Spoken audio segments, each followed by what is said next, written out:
Hello, I'm Roberto, and we are learning Rust. Here with us, as always, Luciano. Where Hello, are you? everyone. Left, right? Okay, cool. If you don't know this channel, in this channel we talk about Rust and technology. You can find a recording of previous streams on YouTube, and if you're watching this on YouTube, we are streaming every Monday, 6 p.m. Dublin time on Twitch.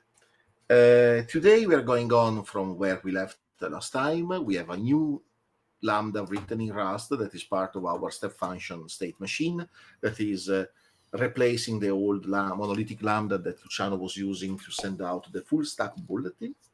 Full stack bulletin, if you don't know what it is a newsletter that Luciano is years that is sending out every week like a religion.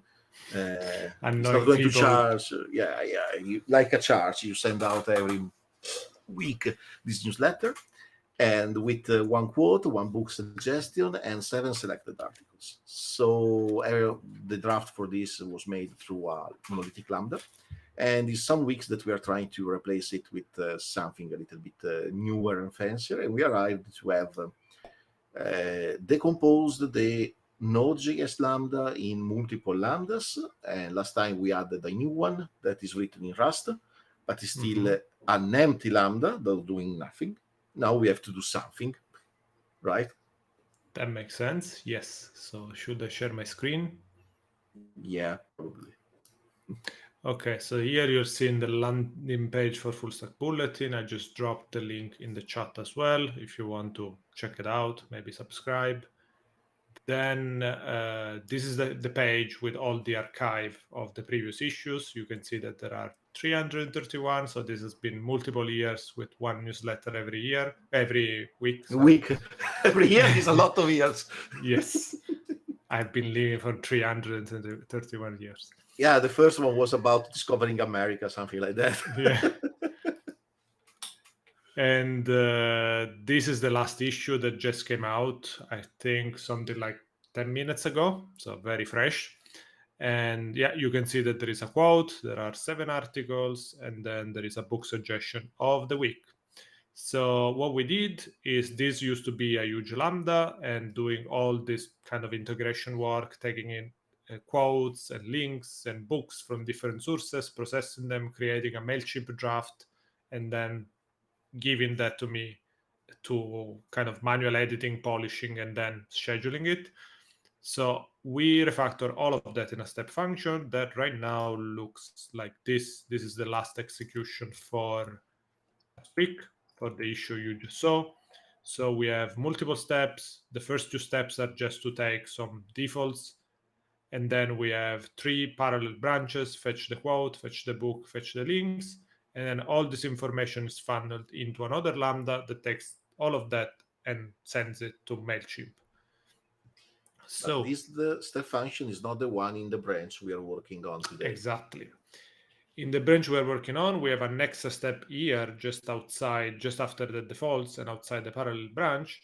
What we want to do is to basically fetch the latest issue number, which is here.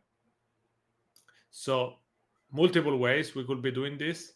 One thing to keep in mind is that we don't really have a database for this information, except Mailchimp in itself is kind of a database. So we are not storing like all the issues in DynamoDB or something like that. And the issue number is something that makes sense only when the newsletter is actually being sent. Hey, hello, Ammers99 in the chat. How are you today? So I was saying the issue number only makes sense when we send the newsletter. So we prepare it, then it's manually edited, it's scheduled, and eventually goes out. But we might be creating multiple versions of the same weekly issue. So it's not like an incremental number that we can easily increase, store somewhere, because it kind of depends on the moment when that newsletter is finally sent to be finalized. So it's a bit hacky to just come here and scrape this page and take the latest number, but it's kind of the most reliable source we have right now without having to create our own database that is connected with Mailchimp. And when there is a hook telling us that an email was sent, we kind of update the database. So we are basically using this page as a mini database, if that makes sense. Yeah. So we want to write this Lambda in Rust, which basically means that in Rust we need to write some code that is able to scrape this page, try to match this element, and then from this string, extrapolate, like parse this kind of syntax and extrapolate the number. Does that make sense? A lot. Okay, cool. So should we switch to the code? Yes, we have the branch, we have our empty Lambda. We need to do a SEM deploy to see the step in the... By the way, I forgot to mention that all the code is open source. So if you go to Full Stack Bulletin, I'm going to drop the link in the chat. But basically here you can see, generally we work through pull requests. So if you go to closed pull requests, you will see the previous changes we did in the previous issues.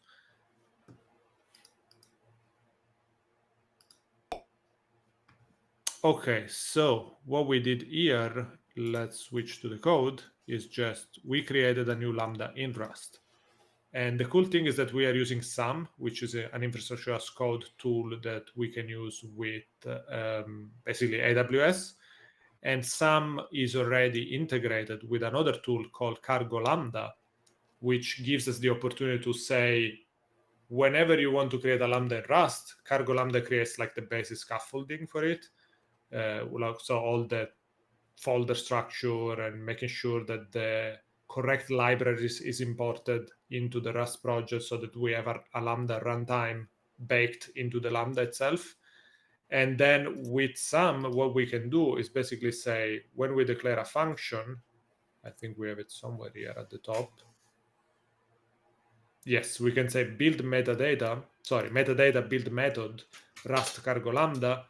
And then basically when before deploying, we need to say SAM build. And what it's going to do is going to build all the Lambdas, make sure they are correct, then they are packaged, and we can say SAM deploy. So we are basically combining to make our life a little bit easier, Cargo Lambda and SAM. And I was asking last time if when you do SAM deploy, there is a way to do a force build for the deploy, like when you do a Docker compose that you force the build or something like that. Which we haven't checked. I'm not aware, but we can check this time by looking at the documentation this time of this. Like if we do SAM build help, I guess. Sorry, SAM deploy help.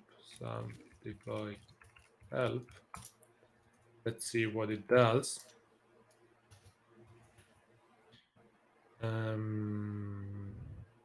Force upload, on failure, no execute change set, metadata tags, interactive. No, I don't see anything about building. Okay, nothing was just Andy, but if they don't yeah, have I guess the reality is like we need to do SAM build and SAM deploy, something like that. Yeah. Nothing incredible.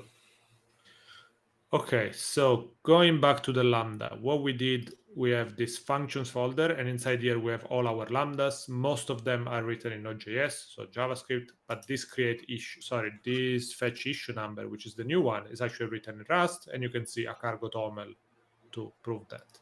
Now, if we look at the source, we did something very basic. So we just return a plain JSON with issue number 22 and some event. So this is just kind of a placeholder for now. But few things worth noticing are that the way you create a Lambda in Rust, you declare an handler. So this is not different from other runtimes. This handler can use types. For instance, there is always a Lambda event, and then inside you can specify the type of input that you are receiving. So what is the typing for the event that you are expecting? And by using set the JSON value, that means we can receive any kind of JSON, and it's up to us to figure out how to read the different fields. Similarly, result is the response that this Lambda is returning. And by saying set the JSON value, we can return any kind of JSON. So here we are just saying this is the JSON we want to return. But to do here, add business logic, right? Yeah. Scraping and stuff. And I remember also that we are not passing through the dry run. And we also have to fix something around the state passing and dry run. Yes, so I don't remember exactly what was the issue, but there will be some issue. The issue was just that out of this Lambda, there is exactly what is there, nothing else. Mm-hmm. So we'll all the need dry run to... that comes from before with the full parameters and everything get inside, I think, event payload, because is the event that is passed to the Lambda. But the Lambda after that looks for dry run at the root level, not inside an object. For sure, there are ways with all the parameters for the state machine to just add the output of the Lambda to the state, not replace it. The problem is that the documentation of AWS around it is not it's not very clear, and we didn't spend too much time trying to read through it. So we'll figure it out, I'm sure. Dirty hack, we can just say dry run colon event dot payload dot dry run. Done. But it's not the right way of doing so. Now we can hack our way around. What I suggest for today is that we create another function here, another file maybe, for the entire business logic, so we can easily test it even from just the CLI with cargo run. And the logic doesn't require any specific input, right? It's just scrape a URL, try to match a specific, I guess, CSS expression if we can find a library for it, or XPath or something like that, and then return whatever is the value. And then from this Lambda, we are just going to wrap that particular function, take the result, and compose this kind of JSON response. Correct. So here I see problems with Rust Analyzer, and I believe that the solution to that is to open the project. So cd directly functions, in the root of the function, not in the root of the sum fetch number, and then we do code, and I'm gonna open a new project there. Yeah, it's not smart enough. I guess not. Okay, so what we can do is let's do a new file. And what do we call it? Fetcher. I don't know. Fetcher, I like it. So here in main, what we can do is mod fetcher. And we have to do mod fetcher also in the fetcher, I suppose, right? No, that's by default. Like by default is like you have a package created for this file called fetcher. So by using mod fetcher, we are just saying import, like include this fetcher package in here. So here, what do we do? Let's try to find out first. So we have to find a library to do requests, basically. And I know one that is pretty good. That sorry. And this request, is not the cargo you're looking for. This is the one I was looking for. So request is a good HTTP client, fancy name, and uses async. So pretty cool. We can just use it with Tokyo. So it's going to look like this, basically. We can just request get, pass the URL, await. We're not going to do JSON. We're just going to do plain text. And hopefully we can find another library that can take HTML plain text and give us some kind of selector. So that's otherwise we can always fall back to a good regex like the old days. I hope we'll find a better way, but I guess that will work as well in the category of Rush Axe. So let's say Rust. I still have plenty of bots that are scraping the internet in Python with regex. Some of them are 15 years old and they still work. I guess you are scraping websites that Python don't change often enough, right? No, I had to update them through the years, but 3 or 4 times, not a lot. And some of them are still running in Python 2.7. So here there are a few interesting libraries. Servo is the engine of Mozilla, so it could be interesting. So, probably they know how to parse HTML. Yeah, I have this feeling. Or CSS selectors, right? Yeah, so this scraper, what does it do? You can pass it a bit of HTML, parse document. Creating a selector with CSS. Yeah, selector pass, a wrap. And then probably you can put selector and HTML together, I hope. Fragment.select. Selector. Yeah. Exactly what we want. That's a good candidate for sure. It's called a scraper. Nice. This one, CSS selectors. It would be nice to have an example. Come on, in the main page. Yeah, an example with API at least, because. Oh, this is just it's called CSS. The package, the crate. Okay, let me see this one. Is it the same? Servo selectors. It looks like the content is very similar, so I wonder whether it's the same thing. I guess I'm gonna be happy with this one, the scraper. Yeah. Let's not waste too much time. Okay, so what we need to do is go back to the terminal and say cargo add request and scraper.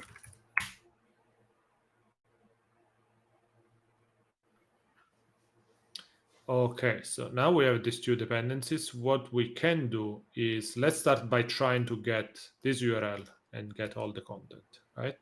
Do you need the question mark U? Question mark U in the URL, you mean? Yeah.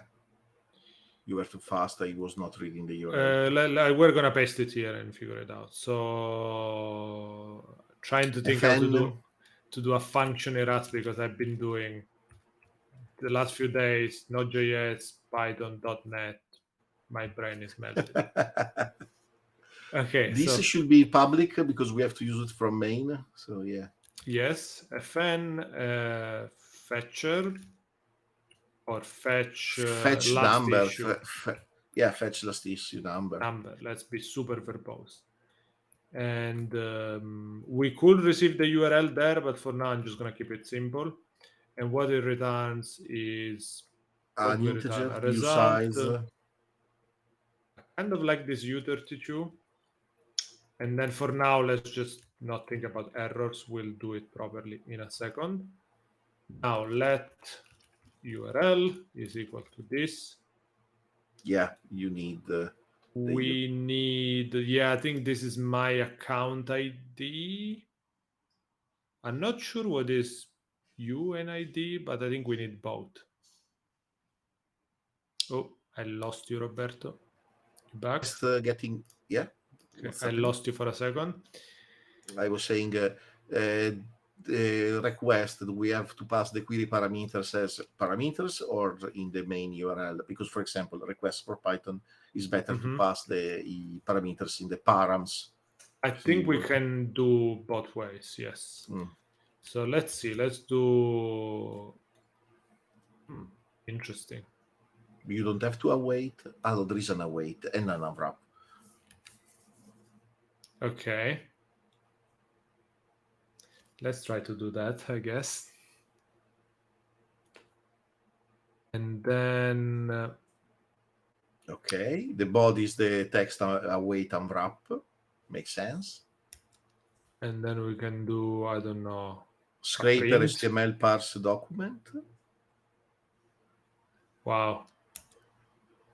And then he's also writing the selector for us. No. Let's see. I'm waiting now. No. Private restricted let selector equal. Let's see if we start guessing after you write let selector. Close enough, I think, to what we want. We don't want to parse an A, but we have to look at what I think we do. I think we do. Let's go back to the page. What we want is... yeah, but just not a plain A. Is A dot something, I hope. There is a class to identify. Yeah, I hope so, yes. There is a Lee campaign, and then A. And then what we want is the title. We want the title, okay.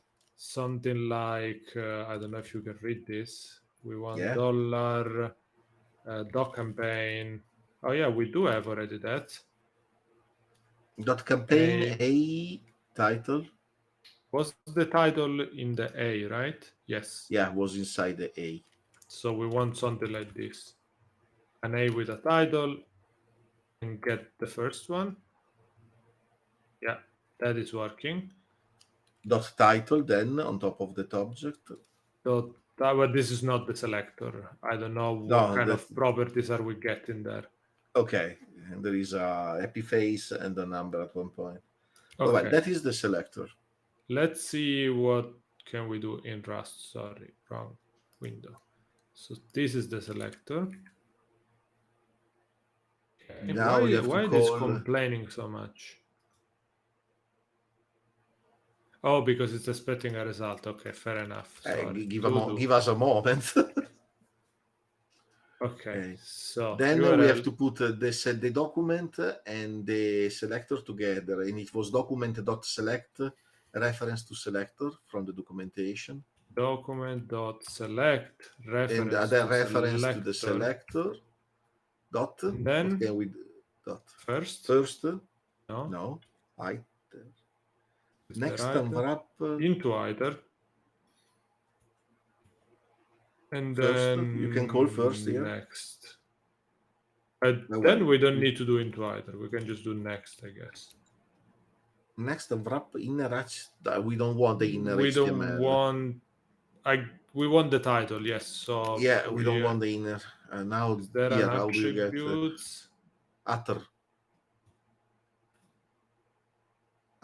No. There is text. Yeah, but we want the attribute, an attribute.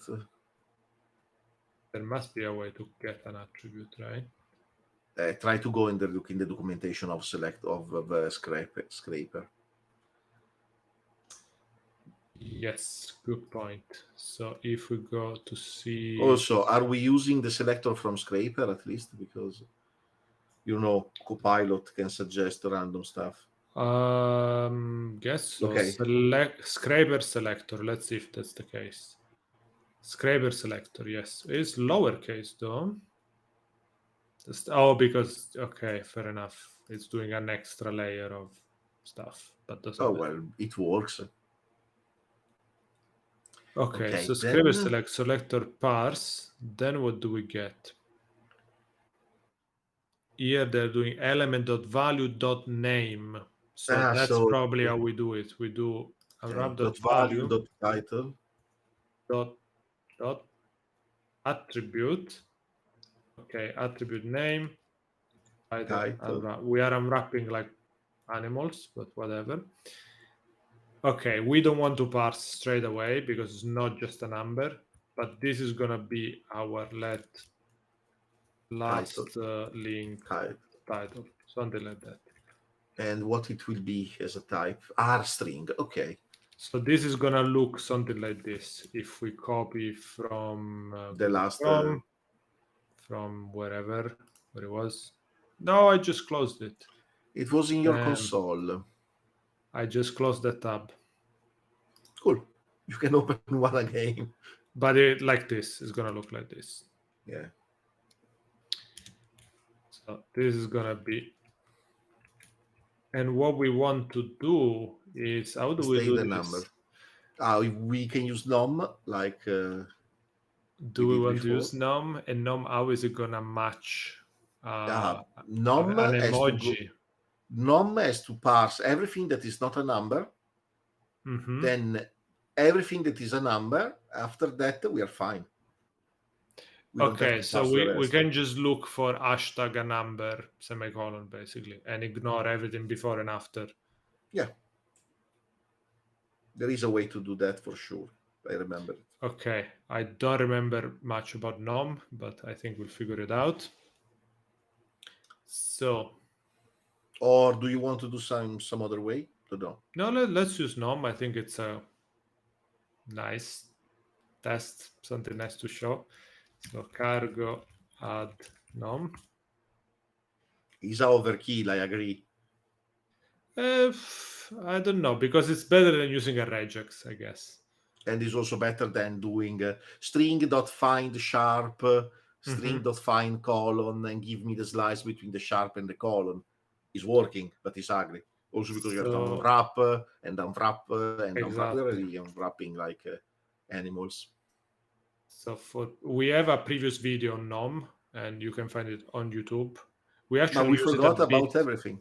We actually use it a bit in our Advent of Code in the recent ones, doing basically all the input parsing with nom. And the idea is that nom is a parser combinator library. So basically, you can write parsers by composing different mini parsers. And just to give you an example here, what they do, they create a parser for hexadecimal colors.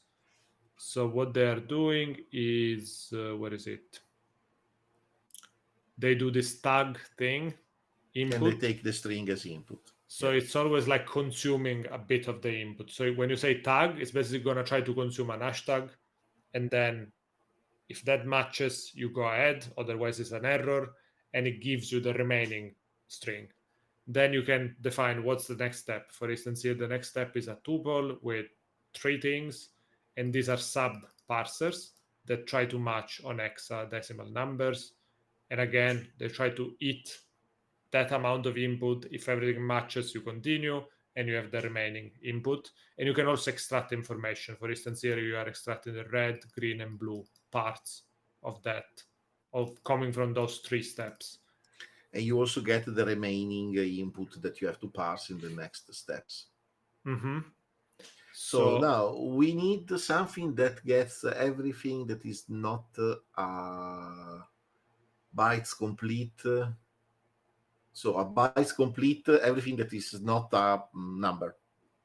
Exactly, but we need to, like nom always use a function that takes an input as a string and returns an I result with some kind of data. In our case, the data is going to be the number itself. Yeah, must be a So number. we can start to create copy this kind of signature. Yeah. So let's say fn parse. Should be a sync. No, from title. And what do we do is the title is a string and we need to return an I result. I don't know what Copilot is doing, so ignore that. And I result is going to be the nom error, which is no, the I result is str and what we have to return. Yeah, the I result is because it contains already the nom error. So we just need the 2 components, which is the remaining string and the actual value. If we want to give back the remaining string, which also, I guess we don't care that much. It could be empty, but let's see. Let's give it back for now. So to do, right? So it doesn't complain too much. Okay, now what are the steps? So we can use different combinators. I think there is something that can consume input until we find the hashtag, but let's see if we can find that.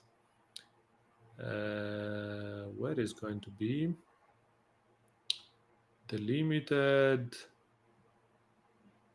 I think there is something like until, or maybe take is the one.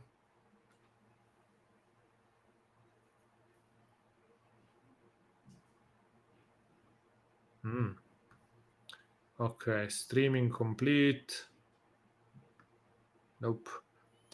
Let's see. Character specific parser and combinators. Let's see, maybe here. Okay, no, this is just checking if a given character is one of these groups.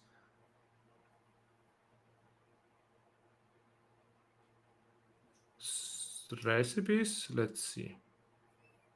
White space, comments, identifiers, literal values, floating point numbers. Delimiter, okay, let's see. Where did you see delimiter? Sequence delimited.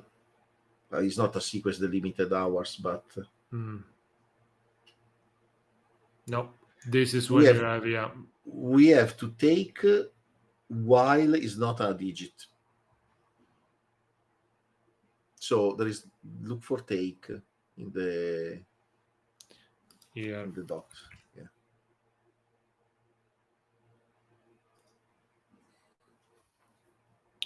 Okay, what does it do? Take as a count, but there must be take while or take. There must be something that takes conditions for the take. Take while. Okay. So let's see if there is an example. Take while is alphabetic. We have to take while is not a digit. Yeah, and I think there is not there. Okay. Take while is not a digit. So what we need to do here is let input comma nothing equal to input comma nothing. Yes. Take while char is digit. while is not is digit. What was is not? So take while needs to be imported from this guy. And now there is not, I think.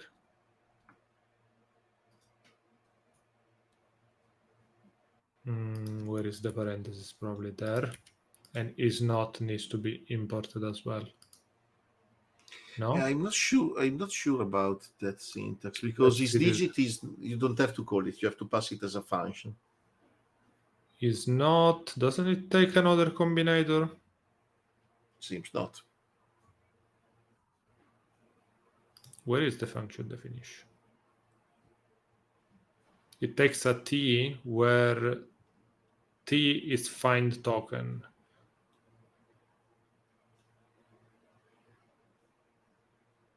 Nom bytes complete is not. No, I don't think it's that one. Go back to the take while example. Wait.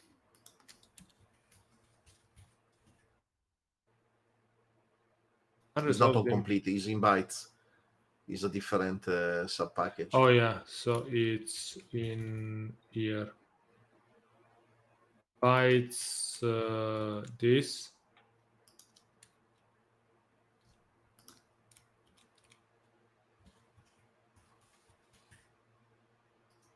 No? Wasn't in here? Nom bytes complete, so it is inside complete. Ah, okay. While I was giving, probably you have to put.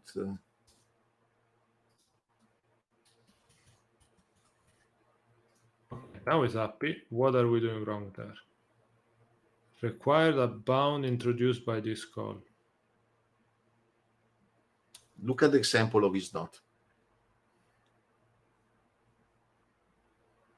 Look at the examples of is not. Yes. Yeah, it's just taking a string there. Yeah, we can give all the numbers from 0 to 9. Fair enough. Bit hacky, but I was hoping. And I don't think you have to do the lambda inside. You don't need the condition chi char. The pipe with the C char, I don't think you need it. Oh, maybe that's the thing that was complaining. You just have to pass is not. Is it? So how does it? No, it takes a function. Take while. Okay. Let's see an example. Take while is alphabetic. And this alphabetic is a character function. But we want to take while is not a digit. And this digit is a character function too. Yep. So let's see how we can do that. So is not doesn't return a function?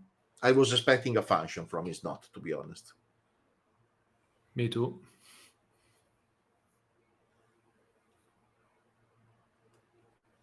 But well, let's try to do is digit, then try to reverse the logic. What do we have inside character? Is there a take while not, by the way? Oh, probably. Oh, there is take until. Look at this. Okay. So take until is digit, basically. Until end of file.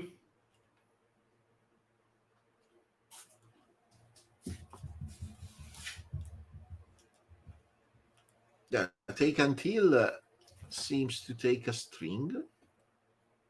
Well, let's try but take we until. We can is say digit. take until hashtag. Take until is a sharp. Mm-hmm.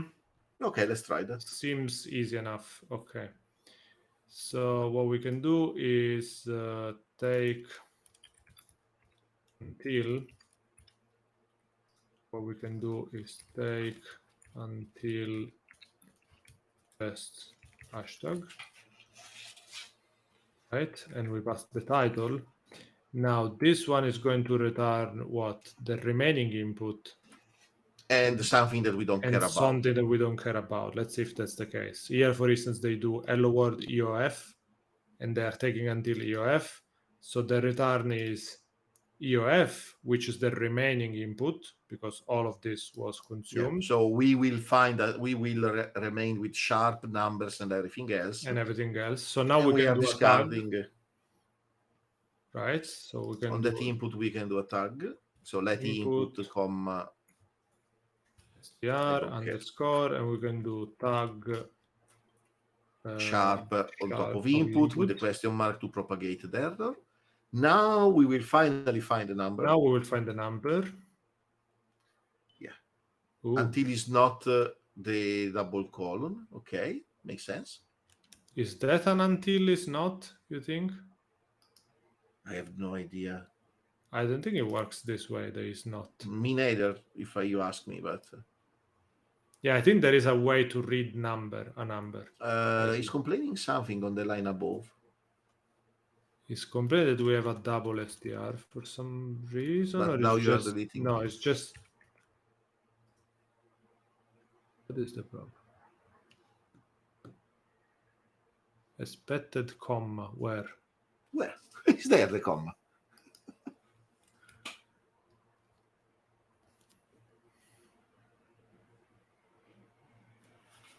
I don't see what's the issue. Let me delete this one.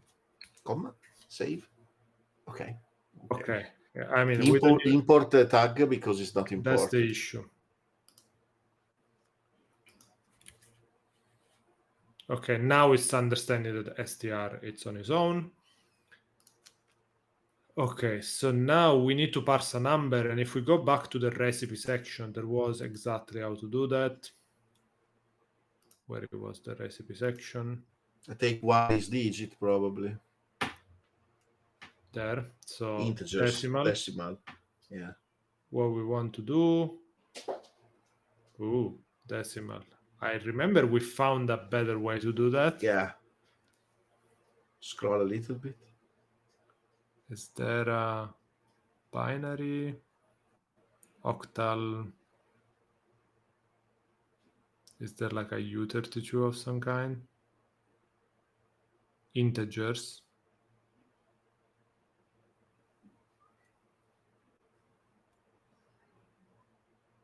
Alphanumeric 1.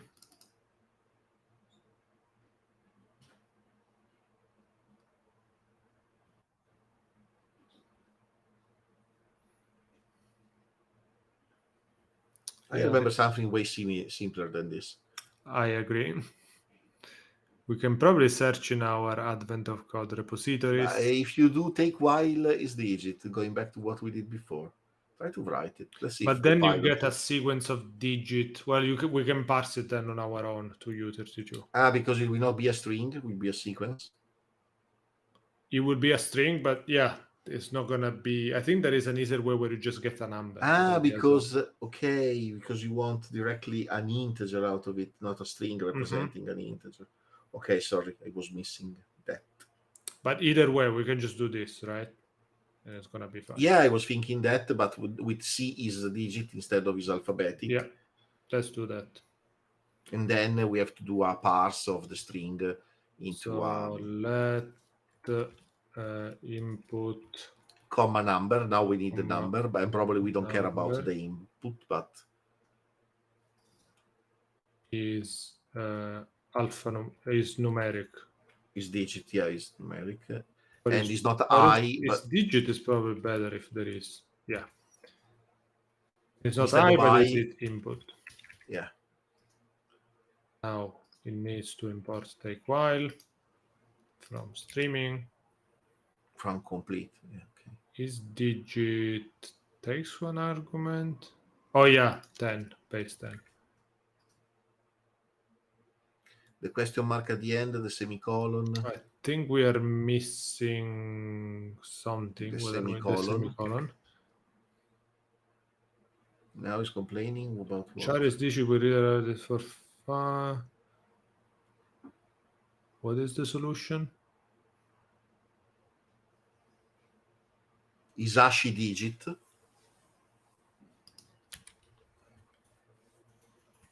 ASCII, ASCII, I don't know how we pronounce it, but doesn't take a parameter. Okay, good suggestion, Clippy. Thank you. Thank And you, now Clippy.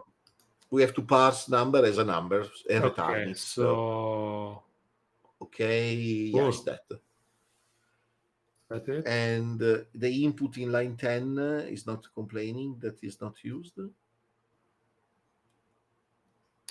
Okay, we are returning the input here. Yeah, we need to return the input there. Okay, cool. Just if we want, I mean, we're making this probably more composable than it needs to be. Now, in the selector in line 24, 20, after line 24, yes. If we do our let underline comma issue number, yeah, press that. Okay, we are unwrapping again like crazy. We'll handle errors as needed later. And then we return issue number. And then we return issue number. Well, we need to return okay issue. Yes, is a result. Now it's complaining that we don't use fetch last issue number. Because we are not using it here. Yeah. So what now we are want to going do to use it is fetch that. Do we need to wait? But yeah, we made the thing, so we have to wait. Okay, now I think with cargo lambda we can execute this function handler. Okay, it's complaining that the event is not used anymore because you're not returning. We can just do this. Yeah. So you said with cargo lambda we can execute it locally? I think so. Cargo lambda help. I think there is an invoke feature.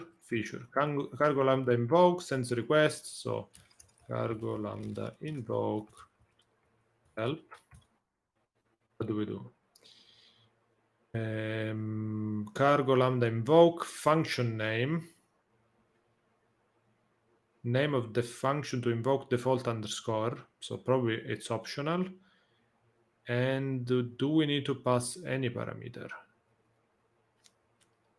Let's try without anything. No data payload, so we need to provide data file, data ASCII or data ASCII. This one, I guess. Yeah, an empty. What's going on? Trying to connect to. Do I need to start something? Cargo lambda help. I wonder if we need to start a server. Watch probably boots a development server that emulates interaction. Yeah. Blah, blah, okay. Blah. So you need to run it here and then have another terminal to run the invoke. Split horizontally. Cargo lambda invoke that. Okay, now upstairs. Upstairs above. Now it's building. Yeah.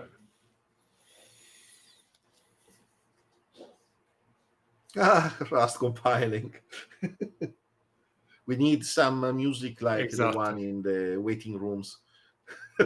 Yeah. Some music like it's compiling.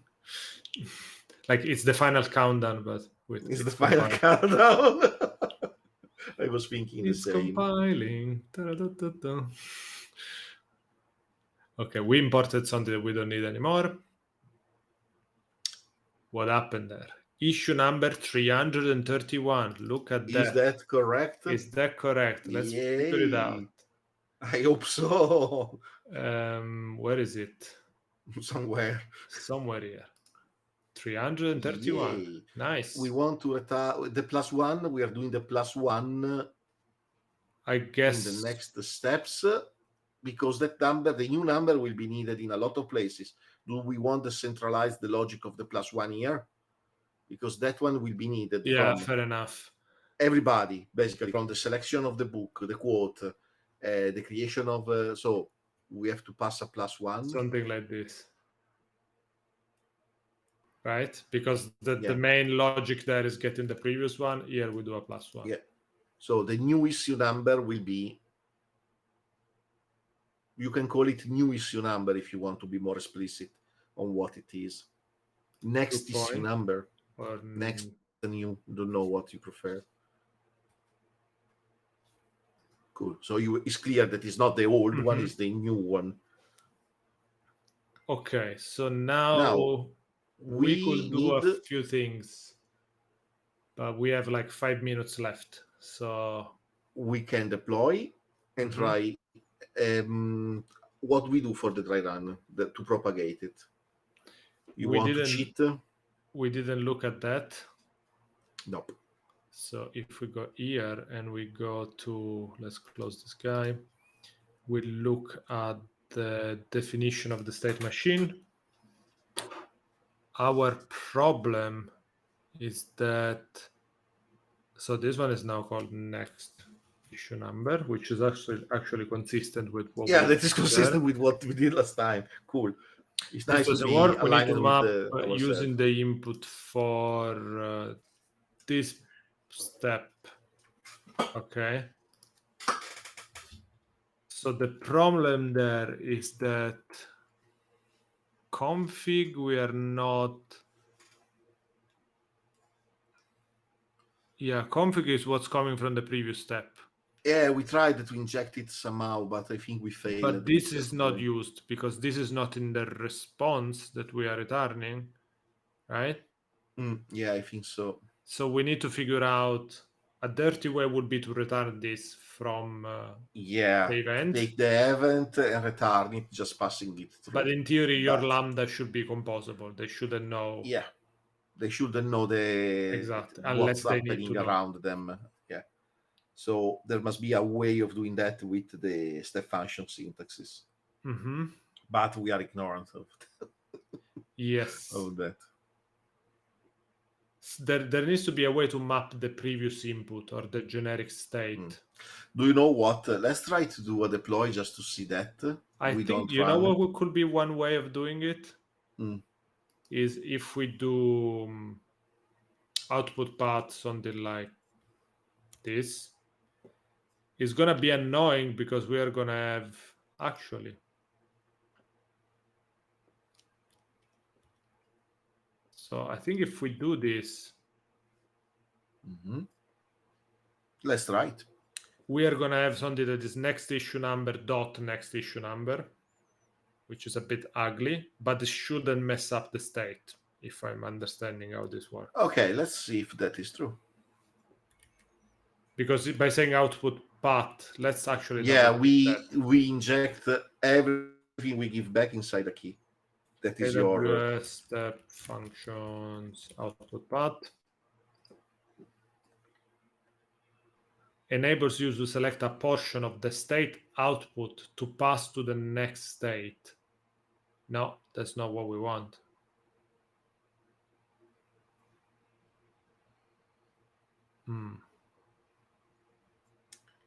Okay, let's go back here to the simulator where it was the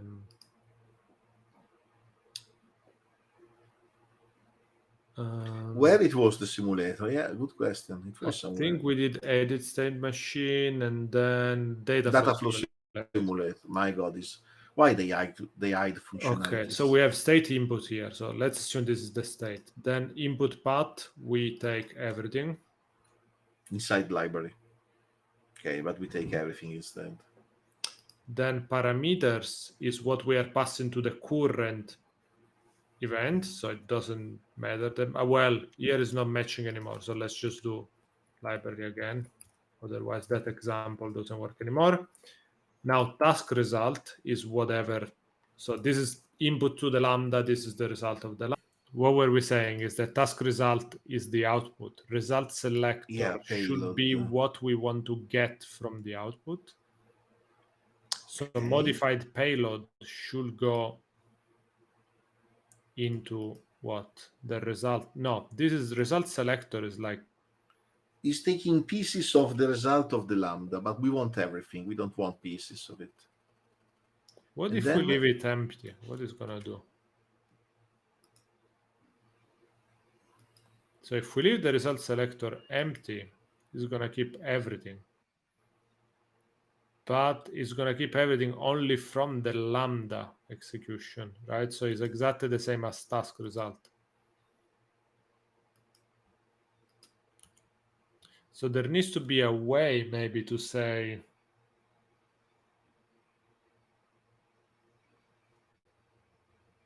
to merge stuff together. Unless we leave But this we are merging stuff together in the default. How do we do to merge the stuff in the default, in the second step of our step function? Wait a second. If we don't do result path, this one keeps everything.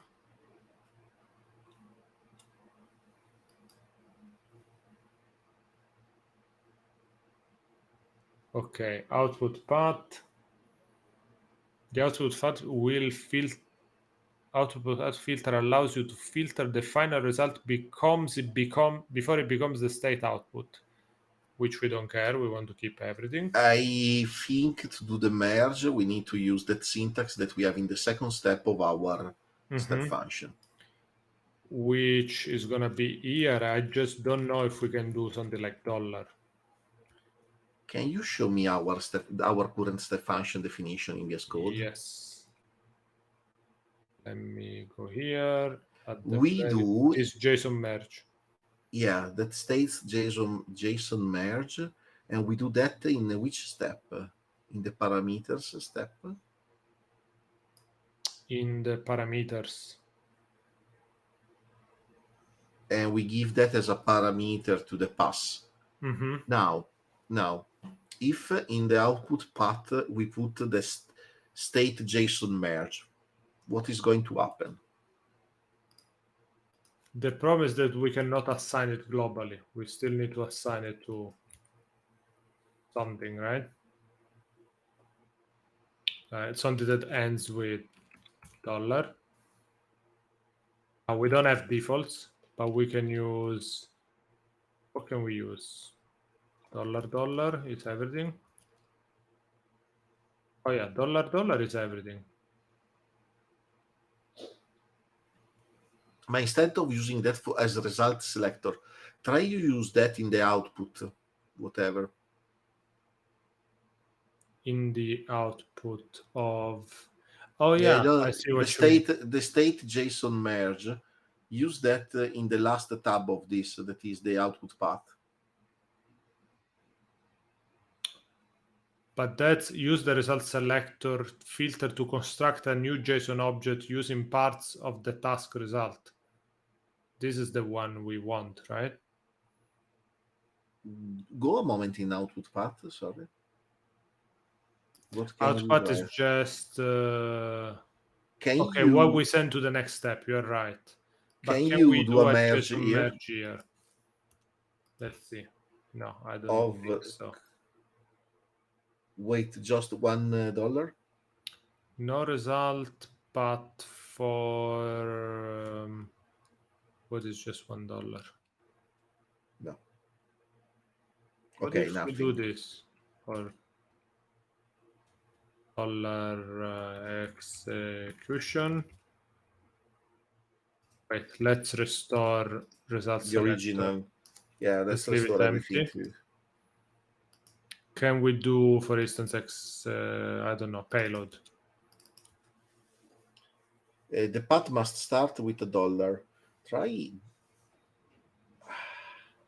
Yeah, I don't think we can use states in here because this is just a path. Try $: states. Colon, not. Nothing. Okay, I don't know. We have to study this better. Okay, so what I was suggesting is in here, result selector, if we can do something like $, and dot. How was the thing where we... Oh, I lost it.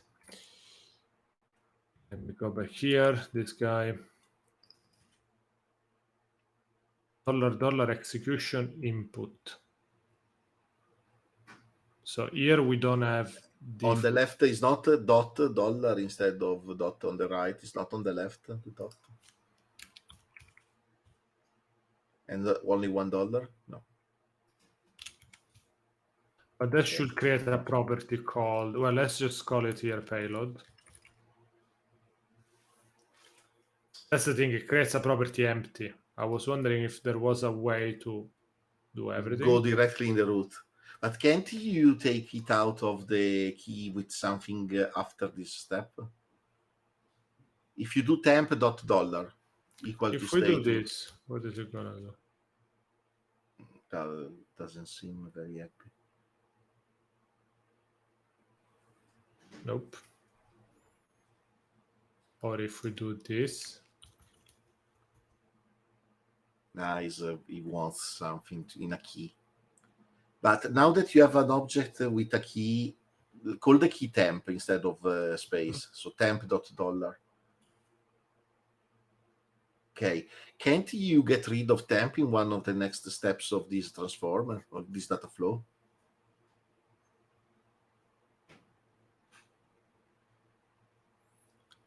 Ow. Scroll up. The result path. If you say that the result path, if you scroll up and you click on result path. Oh, it's just .temp, you mean? Okay. Yeah. Okay, but why is not taking the execution input here? Like this should have merged this payload with execution input, which is everything there. Instead, it merged it only with key value. Nothing. Nothing. No, there is a key value that is not in the key payload. Value. Where is coming from?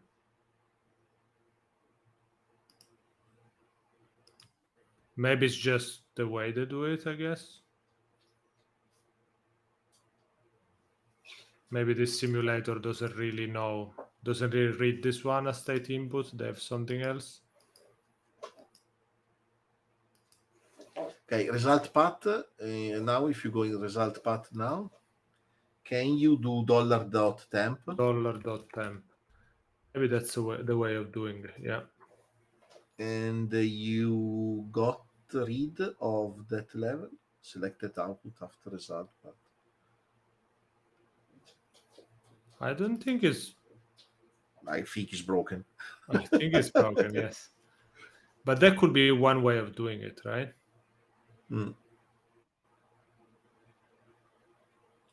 But I would focus on this next time. We call it a day for today. Yeah, we call it a day. I'm going to commit in that branch our current progress, and we'll try to figure out, maybe offline, we'll do a little bit of investigation, trying to understand. Yeah, try to understand this better, because all this syntax is quite tricky. The simulator is not the most useful one, I have to say. Yeah, and what we want to do at the end of the day, just to recap, is don't change the state, like keep it as it is, just add one adding property. stuff. Yeah, add stuff to the passing through state. And the Lambda should be agnostic of what's the state. So we have not to merge in the Lambda, but to merge in in this mapping. In this mapping, yeah. So let's wrap it. We do live streaming on Twitch every Monday, 6 p.m. on Dublin time. Make sure to check the Twitch link in the YouTube description. Give us a follow, thumbs up, everything, the usual stuff. Feel free to leave comment, open post, tell us that we are dumb. We accept everything. So are we going to raid somebody? We are going to do a super quick raid. So Thank you very, very much, everyone. We'll see you next time. See you.